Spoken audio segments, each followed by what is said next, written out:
Bonjour à tous, moi c'est Charlotte, j'habite en Arménie et je vote pour la France insoumise aux législatives. Pour les élections législatives, les Français vivant à l'étranger sont divisés en 11 circonscriptions. L'Arménie se trouve dans la 11e et notre candidat c'est Dimitri Saouezik. Je vais vous parler d'environnement parce que c'est la raison qui m'a amenée à voter pour la France insoumise d'abord aux présidentielles et puis là aux législatives.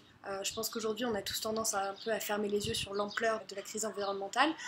Tous les jours pratiquement on voit passer des articles, des vidéos sur le changement climatique, sur la fonte des glaces, sur l'épuisement des ressources naturelles, sur la pollution plastique dans les océans, et on finit à s'habituer à tout ça, on s'habitue même aux pics de pollution comme si c'était quelque chose de normal. On ferme un peu les yeux, on se dit que peut-être avec des petits changements d'habitude, en prenant un peu plus nos vélos ou en utilisant des ampoules basse conso, on réussira à régler le problème.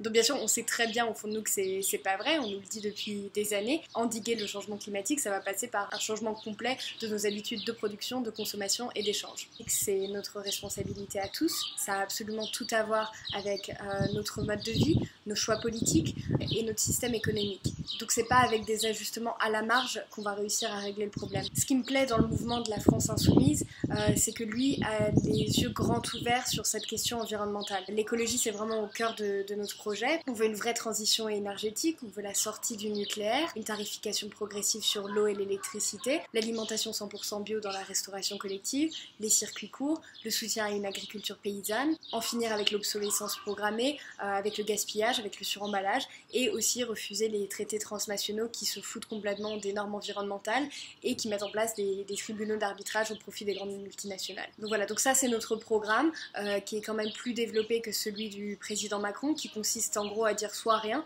soit tout et son contraire, soit simplement à ajouter Nicolas Hulot dans la pâte à crêpes. On nous met Nicolas Hulot, une figure de l'écologie vaguement consensuelle, dans un gouvernement où tous les postes importants sont tenus par des gens de droite, pour qui l'écologie, la vraie, c'est pas vraiment leur truc. Or, je le disais plus tôt, l'écologie, c'est pas un truc annexe, ça a vraiment tout à voir avec l'économie et avec des choix politiques importants, que ce soit dans le domaine de l'industrie, des relations internationales ou du transport. Donc quand Macron et Édouard Philippe seront amenés à faire des arbitrages sur des questions importantes, est-ce qu'on pense vraiment que Nicolas Hulot va réussir à obtenir gain de cause? Moi, j'y crois pas du tout.